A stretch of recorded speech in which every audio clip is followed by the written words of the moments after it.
Bonjour à tous et à toutes. Dans cette vidéo, on va parler de AutoCAD 2020.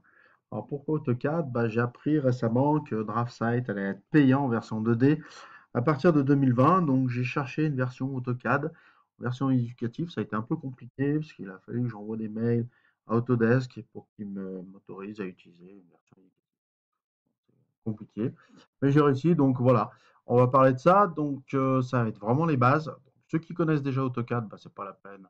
Vous n'allez rien apprendre. Ceux qui connaissent rien à DAO, vous allez apprendre au moins les bases pour pouvoir faire des premiers dessins. Ceux qui connaissent DraftSight, vous allez voir qu'il n'y a pas beaucoup de différence entre DraftSight et AutoCAD pour les bases, notamment. Après, je ne sais pas. Donc, quand vous lancez le logiciel, vous arrivez sur cette page d'accueil.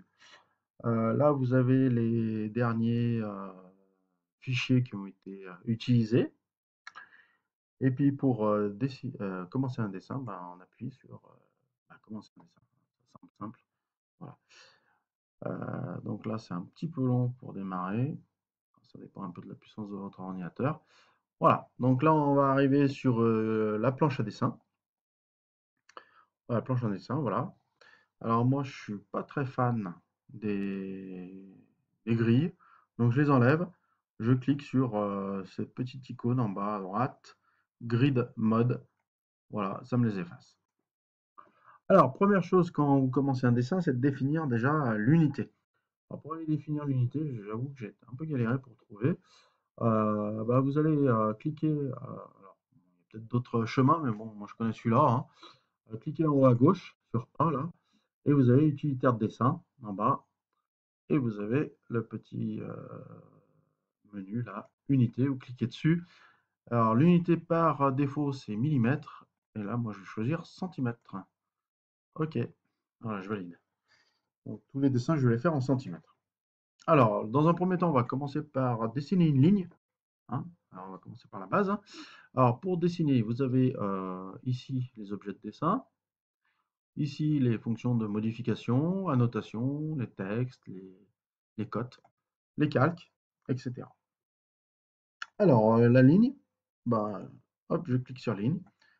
Et là, je vais déplacer mon pointeur. Vous voyez que en bleu, c'est les coordonnées abscisses, hein, X, horizontale.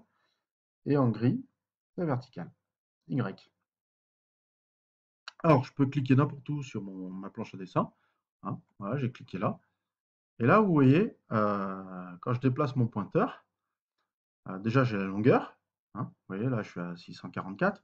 Alors, trouver le 800, ça va être super compliqué avec le pointeur, impossible même. Voilà. Donc, je le ferai avec le clavier. Et vous voyez que j'ai l'angle aussi hein, si je déplace mon pointeur, j'ai un angle, voilà, sur 52 degrés. Et vous avez remarqué aussi des traits verts qui apparaissent. Donc ça veut dire que AutoCAD détecte les angles. Vous voyez là, 45 degrés, 0 degré, 45. Donc ça, c'est paramétrable.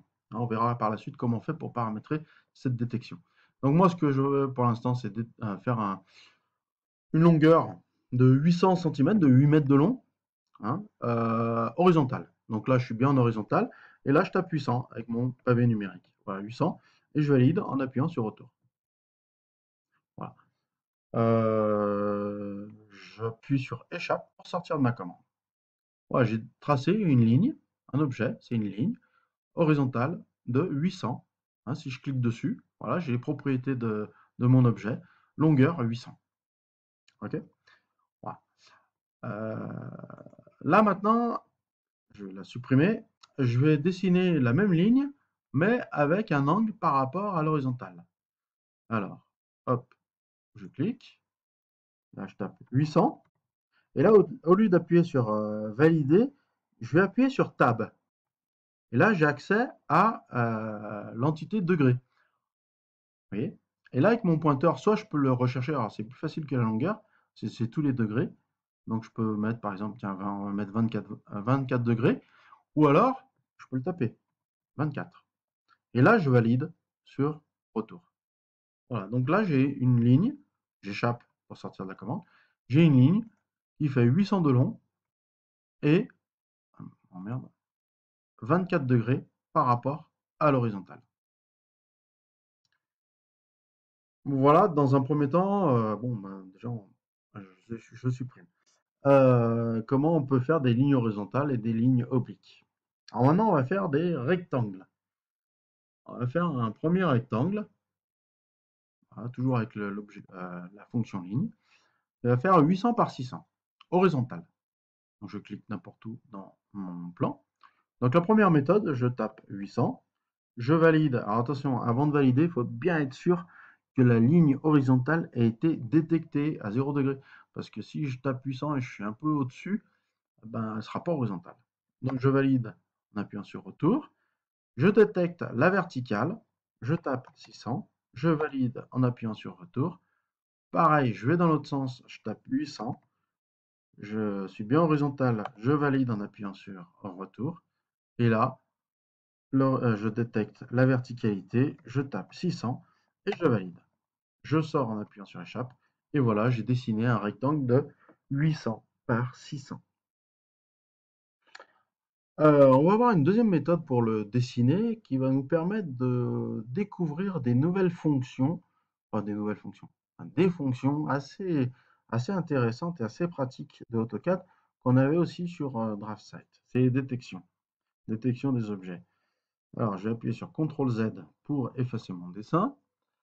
Donc, je vais redessiner mon rectangle, mais d'une autre façon. C'est-à-dire, je vais cliquer 800, hop, tac, je valide. 600, pareil, le début est pareil. Et là, au lieu d'appuyer sur 800, je vais aller chercher, parce qu'imaginons qu'on ne connaisse pas la première longueur, cette longueur, qu'on ne la connaisse pas. Et ben, je vais aller la chercher, je vais mettre mon pointeur sur l'extrémité, et vous voyez, quand je descends, j'ai une petite ligne verticale pointillée verte qui apparaît. Et je vais descendre jusqu'à l'horizontalité. Voilà. Et là, ça veut dire que c'est les deux perpendiculaires. J'ai plus qu'à cliquer. Euh, et je serai à 800. D'ailleurs, c'est le 800 qui apparaît dans le petit cadre. Je clique, voilà, donc j'ai une longueur de 800. Alors maintenant, c'est pareil, là ce que je vais faire, c'est que je vais aller chercher l'extrémité et je vais attendre que le mot extrémité apparaisse pour cliquer. Voilà, j'ai cliqué, donc mon rectangle est terminé. Si je fais un zoom avec ma molette, vous voyez, il est bien fini. Voilà, donc deux façons de pouvoir dessiner des rectangles. C'est vrai que la deuxième façon est très pratique dans les dessins d'aller chercher des verticales avec d'autres objets.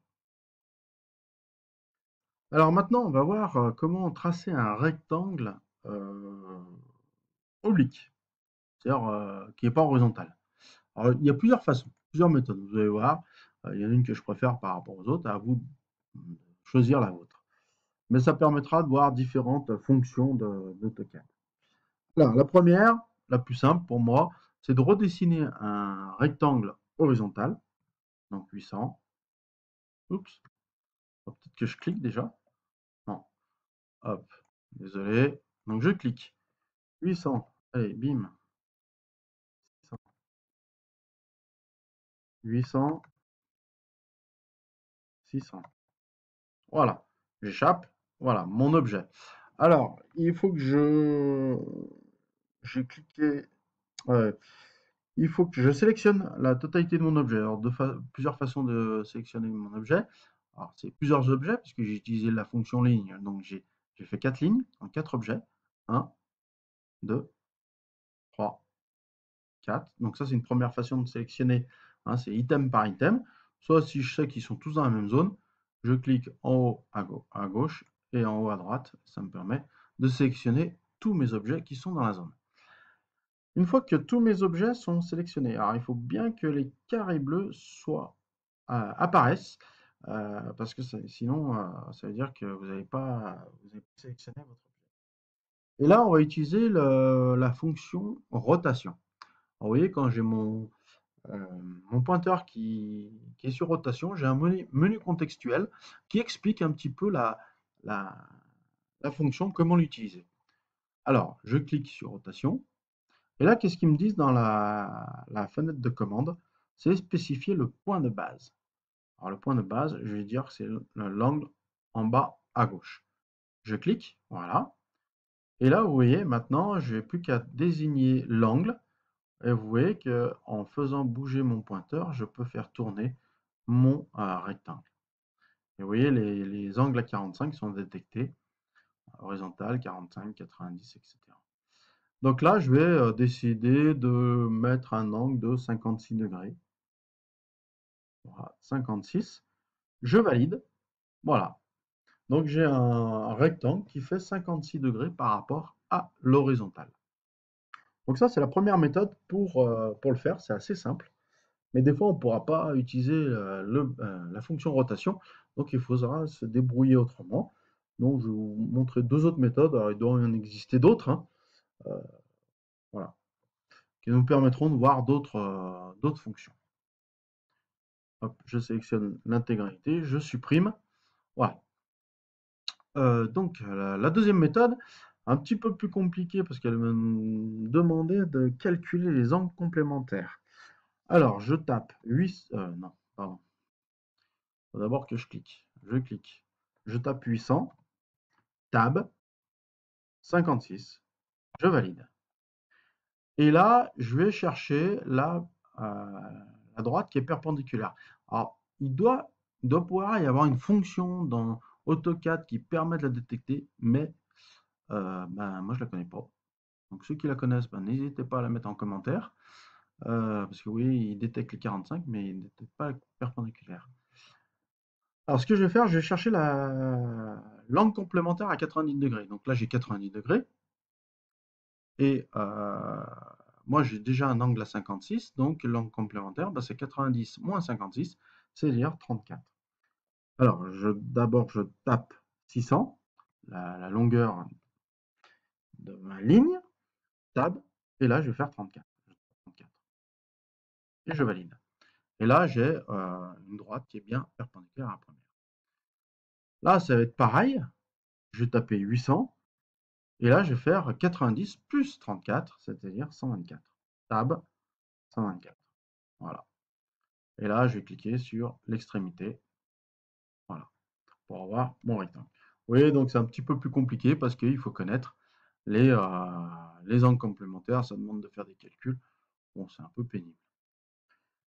Troisième méthode, CTRL-Z. Troisième méthode, on va utiliser une fonction, une commande. C'est pas mal. On va commencer par dessiner la première droite, 800, tab 56. OK, j'échappe. Et là, je vais tracer une ligne perpendiculaire à la première ligne. Alors, je tape sur PER. Je tape PER à la place de donner une longueur. Je tape PER. Je valide. Et là, il me dit à quel objet vous voulez être perpendiculaire. Alors, je vais sélectionner cet objet. Et moi, ce que je veux, c'est être perpendiculaire à l'extrémité. Donc, je vais aller déplacer mon pointeur sur l'extrémité et garder, vous voyez, ma petite croix verte qui est apparue. Et donc là, je suis bien perpendiculaire à l'extrémité. Et là, je tape 600. Je valide. Et vous voyez, donc j'échappe. Voilà, j'ai dessiné une ligne de 600 perpendiculaire à la première. Donc ça permet de connaître une première ligne de commande. Donc là, je fais la même chose pour ici. Je tape PER. Hop, je valide. Je clique ici. Je sélectionne l'extrémité. Je tape 800. Je valide. Hop. Et là, je finis par cliquer sur l'extrémité. Moi, je dois être sur un perpendiculaire, ça va être la même chose. Voilà. Voilà, différentes façons de dessiner un rectangle oblique. Alors, donc, si vous avez des questions par rapport à cette vidéo, n'hésitez pas. Je vous souhaite une bonne journée.